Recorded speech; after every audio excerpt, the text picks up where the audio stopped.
Welcome to the next episode of our podcast on negotiation. And today we have a very special guest, Hans van den Berg. Hans, great to have you with us.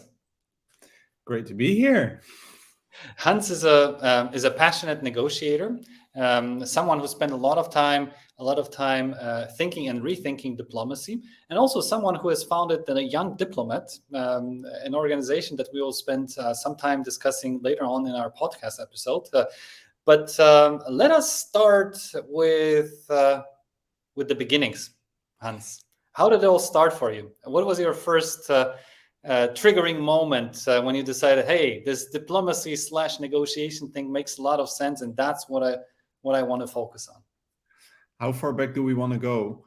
As far as you wish. I think that the first time I actually got triggered when it comes to negotiation was actually in my first job, which had nothing to do with international relations or anything. But I worked for a project developer here in The Hague, and we were building Hilton Garden Inn in Leiden, which is a city close by. And as you may or can imagine, Hilton is not the easiest brand when it comes to building new things. They want things done to a very particular standard. And that was also the case for us. But our budget was not endless. So we had to negotiate between what they wanted and what we could actually deliver. And second to that, they set some really weird guidelines that made absolute sense in the US, but not in the Netherlands. That was my first experience with negotiation, and it really triggered me into thinking like, how does this go, and why is it that sometimes we are successful and sometimes we are not successful? Like, is there a reason for it? And it wasn't until I think 6-7 years later that I got into a class at university for my master's degree where I got re-triggered on the negotiation part. We had a class on international problems and international challenges. And there was Paul Meerts, and he is a great negotiation trainer. He just basically gave us a really, really quick sort of workshop in that. And I got super interested, and I was like, this is what I want to do more. And that's how the ball got rolling. And now we're here. Exactly. So, and tell us a little bit more about what you're doing now. I've read in your profile, and I learned from our earlier conversations that you are involved in super exciting projects dealing with diplomats around the world. Why don't you tell us a little bit about this work and maybe your favorite project in whatever meaning of this word you choose to interpret it? Yeah, so picking favorites is always difficult because you're going to disappoint somebody. So I hope not all of my colleagues are listening in, and that the colleagues of whom I'm working on projects that I'm not going to mention now are going to think like, oh God, he doesn't like our project. So basically I have one main job and one a little bit smaller job. My main job is with the Center for International Legal Cooperation here in The Hague. And it's an organization that focuses on developing and supporting the development of the rule of law and strengthening the rule of law in all kinds of different regions of the world. We started out with a focus on Indonesia, which is a former colony of the Netherlands, and the government felt the obligation to give support to the country when it got independence. But from there, when the wall fell, there was a great surge of projects in Eastern Europe, the former Balkans. We also now have projects in the Middle East, in Africa, in South America. But even within the European Union, we also work in Austria. So we really work on all kinds of different regions and countries. And the projects that I do really differ, go from one side to completely the other side when it comes to international law and the rule of law. Just to give an example of how different things are, in one project in Ukraine, we are working on probation and alternative sanctions, as well as supporting the judiciary in their development of court guidelines, communicating with the public and making it more clear what they're doing inside the courtroom to the public. Towards the complete other side of the spectrum, where I'm working on counterterrorism strategies in North Macedonia. And this is actually also one of my favorite projects, the counterterrorism project in North Macedonia. Unfortunately, last week we had our last mission on the project and in Skopje. But it was a project that I sort of, it was my first workday at Silk, where I got to go to Skopje. Immediately, my first day, I was going on a plane to Skopje to do a session with a public prosecutor from the Netherlands about how in the Netherlands they're prosecuting and preventing counterterrorism and alleged victims, alleged criminals, and all these kind of things. For me, it was like, what is this project? What is happening? And then it was handed over to me and a colleague, and we were both sitting down and thinking, like, what is this? What do we do with this? She was a human rights lawyer. I am an international relations expert. Terrorism wasn't really something in our book. And then we started working on it, and it actually was super awesome to work because the beneficiary, the North Macedonian Counterterrorism Council, was really interested and really wanted to learn. They came to The Hague to visit the Ministry of Justice, to visit the courts, to visit several institutions that we have here that are unique to the Netherlands on how we deal with counterterrorism and extreme violence. They visited NGOs that are situated here that deal with international counterterrorism. And then after that, we had talks about how they were developing their strategies in North Macedonia, both nationally and regionally in the Balkan region. And I was just feeling like, okay, but then we are really making an impact. And you could see in their strategy and in their focus points that they were moving from just jihadism to also the extreme right. They were moving towards preventing instead of only tracking down and prosecuting. So also developing prevention strategies. They got interested into our municipal approach in the Netherlands, which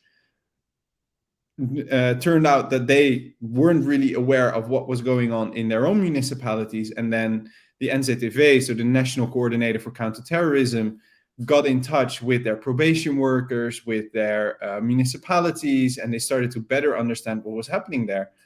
And you just really feel like within this project, we had an impact. We made a change. We made a difference. We connected them to valuable institutions in the Netherlands, and we helped them develop what they're doing there. And yeah, it's just, that makes you really giddy, but also just really enthusiastic about what you're doing yourself.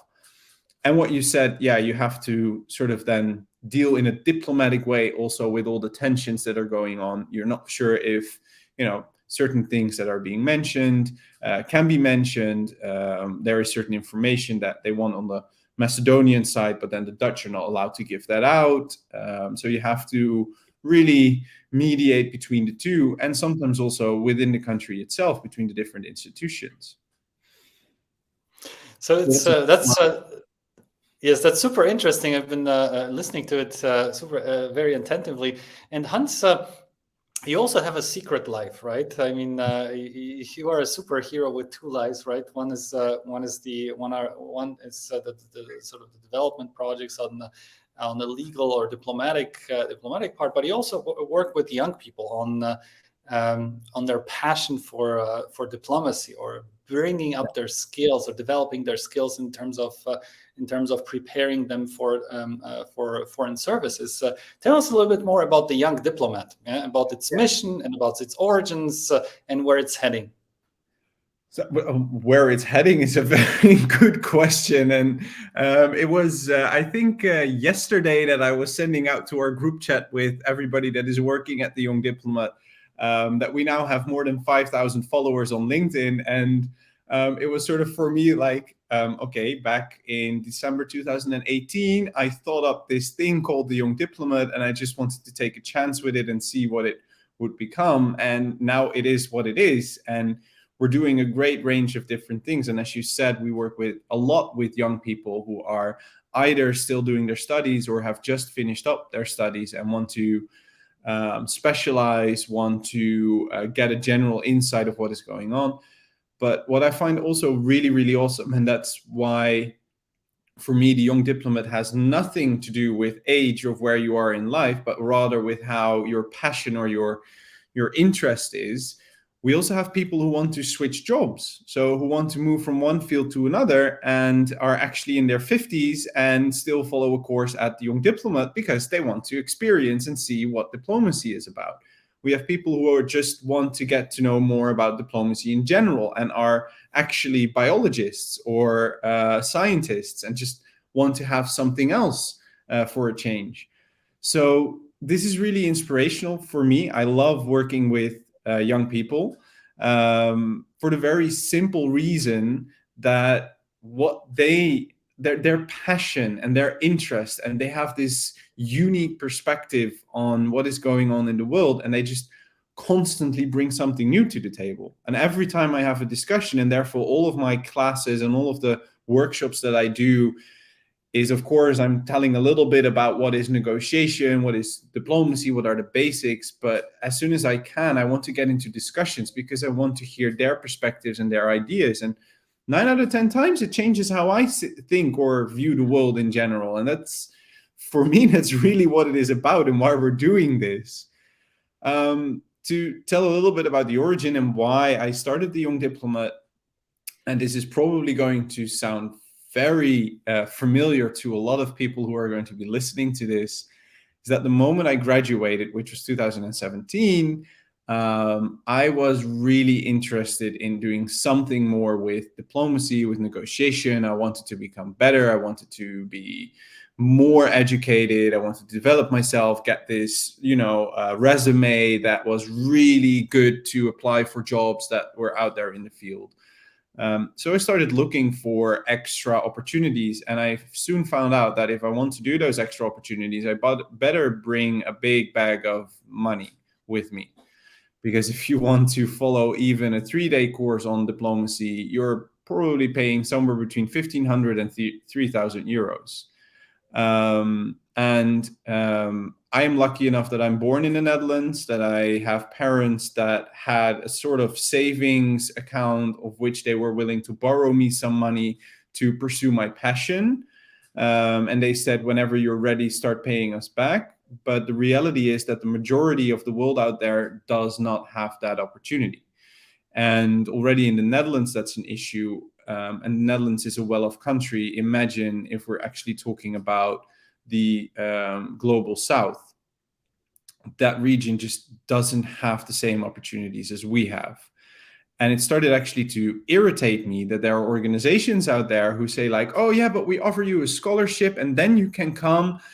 Yeah, but you still have to spend time in The Hague, which is a massively expensive city, and find a place to stay and pay for your food and do all kinds of things. So that's nice that you're saying that, but nobody is going to travel to London or to the United States of America on a scholarship to then be there, and they won't be able to pay their rent. And secondly, they might want to do that, but then figure out that that's not their passion, or they wanted to do something else and they have shot their opportunity. Maybe they just want to explore it a little bit. So I thought, I have now a large network of experts and people who can give these kind of trainings. Let me just take a chance and just see if I can set up a summer school for 100 euros and see if I can get that off the ground. And we did. Funny note is that some of the applicants who were selected actually withdrew their application because they said, this can't be true. These experts will never, for this amount of money, be talking at your event. So I think you're a fraud and you're trying to steal my money. So in the very first year of our summer school, we had people thinking that we were actually trying to frame them. But in the end, we had, I think it was 18 participants, which was absolutely amazing. We had a great time here in The Hague. The next year, COVID hit. And unfortunately, we had to go digital. But by doing that, we discovered that a lot of our training and a lot of our education can also happen online, which enables, again, a whole new group of people to have access to this knowledge. So when it comes to our mission, what we're trying to achieve is really make this field of negotiation and diplomacy accessible to everybody who has an interest in it. And we try to do that by keeping the costs of our courses as low as possible, so that people really have the opportunity to take part in our sessions, in our summer schools, in our seminars that we're organizing. And on the other hand, we try also to, even for those that can't pay that tuition fee, we try to get scholarships, especially now that we're moving back to doing things in person. Of course, we want to do our summer school again in person. We did it last year. We want to do it again this year. But that means that there are people going to be out there that can't travel to The Hague to come and follow the summer school, which is not our mission. So we are working on scholarships for that. But besides that, we do keep our programs also digital. So our winter seminars are always digital to ensure that there is accessibility for anybody who wants to take part. And I think that is, for the Young Diplomat, the most important thing that we're trying to do. We're trying to keep things accessible. We work with partners that make the field of diplomacy accessible. We're working with the Embassy of Kosovo here in the Netherlands. We're doing once every quarter coffee with ambassadors. It's completely free of charge. Anybody can come, and we invite ambassadors to talk openly about their view of the world. And it's not a lecture from their side. We really want students to engage with the ambassadors, to really have a coffee with them, not just, this big session where 100 students sit in a room and talk or see a panel talk, but really have like 20 students in a room, 5 ambassadors, to make sure it's a discussion. So yeah, that's a bit about the Young Diplomat and my secret life. Yes, that's where you wear. That's when you wear your cape, right? That's when you reveal your true identity. So Hans, if by the way, amazing work. I'm super happy to have you here on our show today, so that people can hear about it, so that our listeners and viewers can get engaged as well with your work with the Young Diplomat. And assuming that it's the case, if someone is listening or watching to us today and is thinking, this whole thing, this whole Young Diplomat sounds really cool, what he or she should do? So there are several things, but one thing is definite that you should do is follow us on LinkedIn or Instagram. So on LinkedIn, as I already said, we have more than 5,000 followers, but we want even more. But yeah, follow us on LinkedIn, because basically there we make the announcements when we open up the next courses. We will be opening up applications for a summer school of this year by the end of this month. In contrast to what we've been doing in the previous years, which was that we would organize a summer school at the beginning of July, we will now be organizing a summer school at the end of August. This is because the Young Diplomat is still young and developing as an organization. We just want to try out what happens when we organize these kind of things in different moments in the year. But we also understood from some of our participants that early July is not always possible for them because of education, school, and so on and so on. So we move it to August, see what happens, see if this makes it more accessible to people. Hopefully it will. And this year we will be focusing on gender and inclusivity within diplomacy, a completely new field. Well, not that new, but new to the spotlight because it hasn't been talked about a lot. And we have some very interesting speakers lined up to talk about that. We have somebody who's working actually on the feminist foreign policy in the Netherlands to give her talk about it. And what she has to say, I can only say, is going to be very interesting. So if listeners are interested, follow us on LinkedIn. We'll announce there when the applications open, and keep an eye out on our website, youngdiplomat.org, which is easy to find. Awesome. Yes, I hope you guys will get a lot of applications, a lot of inquiries, and new users after our show.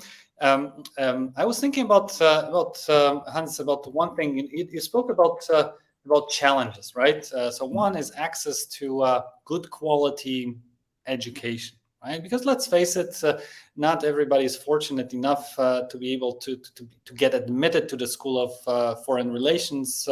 And even there, right, things are being taught probably the same way they had been for the last, decades, right? So apart from the access to education, access to skill development, what are what are other challenges that you guys are addressing explicitly or implicitly through the Young Diplomat that young potential diplomats are facing today?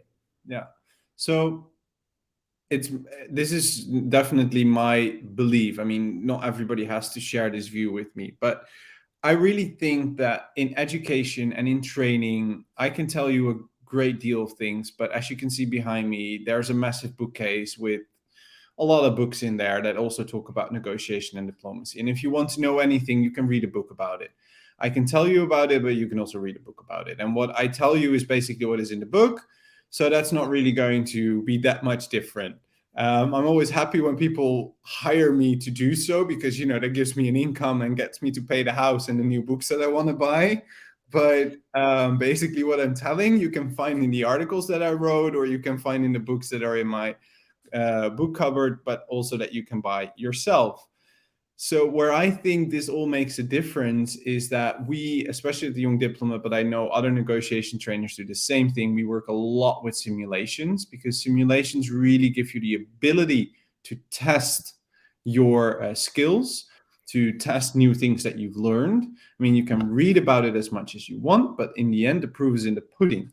And as I'm a former competitive rower, and my coach, once we sat down and she asked me, what is your dream? And I said, I want to go to the Olympics. And everybody has told me that I am a very talented rower, so I can go to the Olympics. She was like, yeah, okay, whatever. Just take a note of this. There are people at the Olympics who are completely untalented rowers. And there are people not at the Olympics, which are the most talented rowers in the world. The thing is, the people who are untalented are willing to train and put every day all the hours of training into it. And the people who are talented are unwilling to do so and are stuck with one particular thing that they know. And I think this is the difference in what our educational system, whether it's the Young Diplomat or how we develop other educational systems, can do. With simulations, we can train. But the other thing I think that's important that we do at the Young Diplomat, and what I also see others doing, is really learning to learn. So, I mean, whatever is in this bookcase, whatever I'm going to be telling you, and we could have a nice discussion about how negotiation currently theory says that it functions, it will be obsolete in 10 years. I am lucky if my students remember even one sentence I spoke in about 3 or 4 years during my class.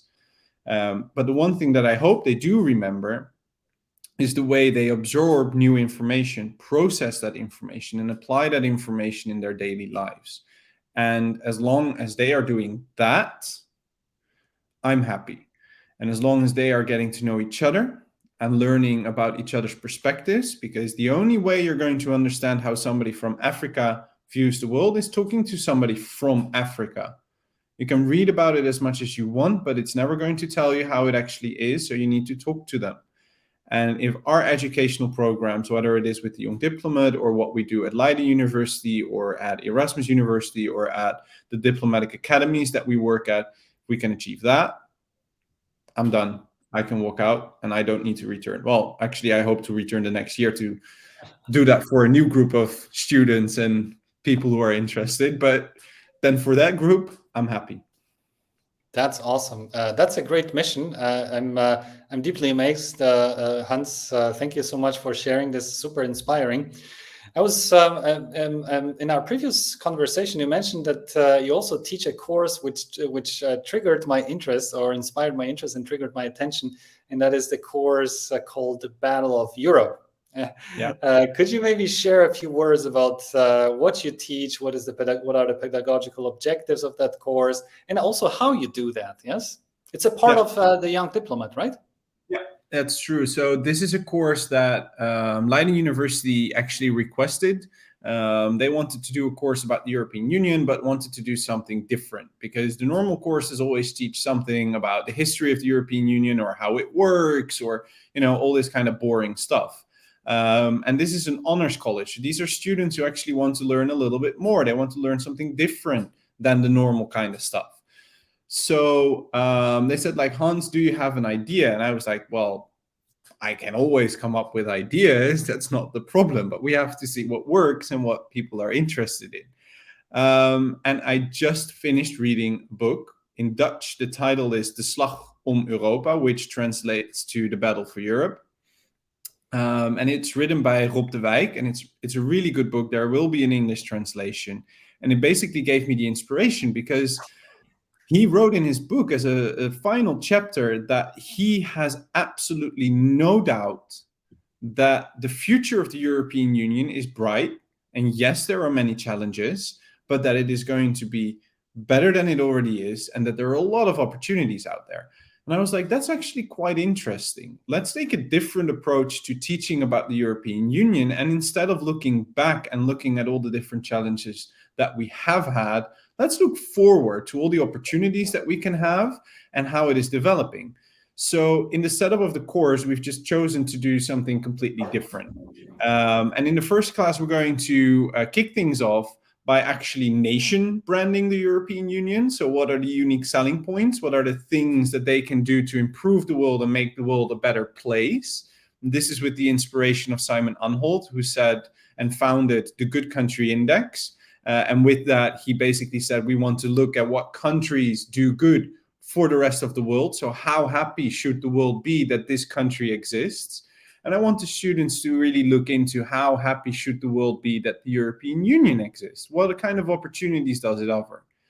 We're also going to redesign the European Union. So they're going to take it in a completely different direction. If you could redo the European Union, how would you do it? What would you do different? How would you maybe design the whole thing differently? Maybe you would kick some countries out. Maybe you would actually include some other countries. Who knows? Maybe the founders will be completely different founders. Maybe the Netherlands will have a completely different say in things because, well, the Netherlands is just being really obstructive and a nuisance right now. So maybe they're thinking up ways to mitigate that. Besides that, we're going to have guest speakers. We're going to make an historical comparison between the empires of old, the Austrian Empire, the French Empire, and the European Union. Like, what are the comparisons? Can they compare? Is the dissolution of the Austrian Empire or the French Empire going to predict the dissolution of the European Union or not? We're going to have guest speakers who are going to talk about what the current challenges are to the European Union, but also the opportunities. One of my favorite guest speakers, Mendeltje van Keulen, who is in her last session actually surprised me by saying, I'm very anti-European Union. However, it's my work and I study it. And I think it's really interesting. And then she goes on a super inspirational rant about what the European Union does, what kind of opportunities there are, and how it functions. So we're really going to explore all these different kind of subjects in a very different way. And the end result hopefully will be that the students can formulate a new perspective on the future of the European Union. And I think that will be amazing to hear these young people's minds about what the future of this union can be, because already between me and them, there's 15 years. And I do hope that they have a different view on it than I have. And I'm very curious to learn more about that. Wow, that's an amazing program, curriculum, and lineup. I hope this, if someone was still hesitating, I hope this was the last argument to convince potential applicants. Guys, if you're listening or watching us today, get your resumes ready. And the application, I think the application, you guys will open for applications end of March. Is that correct? Yeah, end of March for a summer program, and we will be also running these type of programs in the near future as well with the Young Diplomat. So we will be opening up them somewhere during this year. Awesome. Yes. Hope everything is noted. The deadlines are noted. Let's move on with our next question. So, what are the? How would you inspire individuals, young students, those of taking your classes to become diplomats? Is it something that is it a calling? Is it a job? Is it something that how does the desire to become a diplomat develop in young people? How would you, if you were to develop it, what would you do? Well, I would say that if you have the desire, you're definitely somebody who likes to hurt themselves, because you will be doing long hours and you will not get the pay for it. So if you're in it for the money, get out, because the money is not that good. You can better go work for the big corporations, and they will pay you a lot better to do sort of the same job. So you do need to have a real passion for trying to make the world a better place. I do believe that anybody who starts working in diplomacy has this inherent desire for making the world a better place. I have that from a very young age, together with a huge sense of justice. I just can't bear it when I see injustice in the world. So that's where my passion comes from. But second to that, you also need to have a little bit of lust for power, because diplomacy is also about exercising power. And in the end, you have to be able to live with yourself, knowing that you gave somebody a bad deal. So you always have to, in diplomacy, also stab the other side, unfortunately, a little bit in the back. I mean, you have to walk off with a deal that is acceptable to who you're representing. And that means that there's always somebody who's being disappointed. But how do you motivate and inspire people in general about this field? I mean, it's really hard to make people understand what diplomacy does for them. I mean, ask the average Joe on the street and they will be like, yeah, diplomacy, that's like the really high up smoking cigars in saloons and making deals behind the curtains and in the back rooms and in the corridors. And I don't understand it, and I think they're crooks. That's not true. That's not true. But what I think that is really inspirational about it is that you can actually make a difference. And it is a massively creative field, because being able to achieve something in diplomacy, you have to be able to think outside of the box. And you have to have this huge arsenal of words. You have to have this huge arsenal of tricks. You have to be able to understand and really sense the other person. You need to be able to be sociable. You need to be able to last a long time at parties and make small talk, but at the same time, at the right moment, know when to pinpoint to actually strike a deal. And it was the ambassador of the Netherlands to Skopje who, during the final dinner that we had last week, said, I am really bummed out that people banned smoking from the public buildings in which we conduct diplomacy. Not only for myself, but in general, smoking and drinking wine helps, because that means I can make good deals. And I was like, actually, that is true. Deals are being forged outside of the formal conference rooms, and that makes it so interesting, because you're playing a really high stake game with a huge rush and reward if you are able to be at the right moment, at the right time, saying the exact right thing, and by that, closing a deal for your country or for your organization. Absolutely. Thank you for sharing this, Hans. What advice would you share with those who are watching us and thinking, hey, is diplomacy really for me? Is it, shall I sign up for the Young Diplomat this year, or maybe I should wait till the next year? Is there any piece of advice that you could share with all those who are thinking already about this career path? Yeah, so I really dislike the idea of hanging on to this one idea of having a career path, because when I was young, my parents told me I wanted a candy store, which is true. When I was 3 or 4 years old, I wanted a candy store. But based on that, they said, go to your bachelor's and study hospitality management rather than history, which I actually wanted to do. But it brought me a lot of great things. So I studied hospitality management, and basically it gave me the right education to become a diplomat, because it teaches you a lot about the different things that you need to do as a diplomat that nobody thinks about when you're studying international relations. About etiquette, about dealing with tough situations, keeping a poker face, sensing the room, networking, all these kind of skills that are not taught at university. I was being taught during my bachelor's. So if I would give any advice, is if you're interested, take a course with the Young Diplomat. We're cheap as hell. So, if you are not going to go down the road. At least you tested it and you had a great time, and you will learn public speaking, you will learn negotiating, which even if you're not becoming a diplomat, will serve you for the rest of your life, because you're probably going to get married and your partner doesn't want to go on the same holiday as you, and you will have to negotiate. Or you will get children, or maybe not, or you will have to deal with difficult neighbors. And you will always have to negotiate something or become a diplomat. Or in your job, you want a career opportunity. You have to negotiate a new salary. So whatever we teach, it will serve you at some point in life. If you're really interested in getting into the field of diplomacy, I would really advise you during your bachelor's, don't get bogged down in one specific direction. Diversify.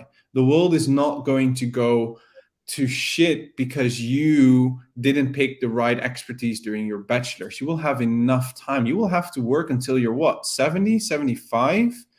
You can restart your career when you're 40, when you're 50 even, because when you're 50, you still have 20 years to go. That means that you can switch and you can do something completely different. So if you don't have the expertise now, it doesn't matter. We're going into a field of work where we will have to have different forms of expertise. Remy, you already said it when we spoke earlier. We are not looking for the experts on one particular thing anymore. We're looking for people who can quickly switch between different fields of expertise. So rather than the actual knowledge, we will be looking for the actual skills. And if you're interested in being a diplomat, go for it. Just go for it. That's what I've learned in life. Try it out. If it doesn't work out, man, I worked at the tax office across the street, and now I'm teaching diplomacy to people. Hey, just give it a shot. Yes. Exactly. That's awesome. Thank you so much for sharing this. Very inspirational, Hans.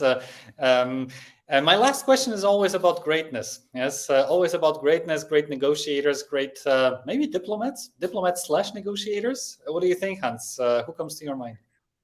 Yeah, so the first person that immediately came to mind was Metternich. And this is the one time I'm going to be boring towards history, but the guy was really something else. He was really interesting because he just knew the one thing that others were just overlooking. Like all these heavy talks were going on in the palaces, in the big rooms, smoking cigars, drinking brandies, and everybody was having these tough negotiations.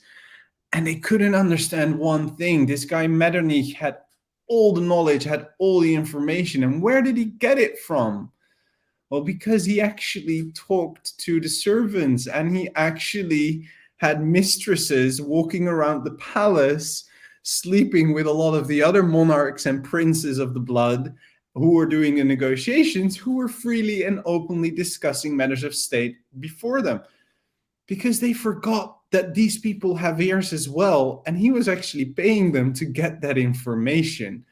And I really like the guy for that simple reason. He was able to spot something that everybody else was just overlooking, and he was putting it to his advantage. And if there's anything that negotiation is about, for me, it's about spotting an advantage that nobody else sees, and you're putting it to your advantage yourself. If you can do that, if you can see those opportunities, turn it around and use that to get your goals that you want to achieve, yeah, that's just awesome. Thank you so much for sharing. Then this Hans van der Berg was our guest on this episode on the podcast on negotiation. Guys, please remember to sign up, to register for the upcoming session, the upcoming edition of the Young Diplomat for the summer school 2023. Fingers crossed, hope everything goes well. All the best to you, Hans, and until the next time on the podcast on negotiation. Thank you so much. Thank you for having me.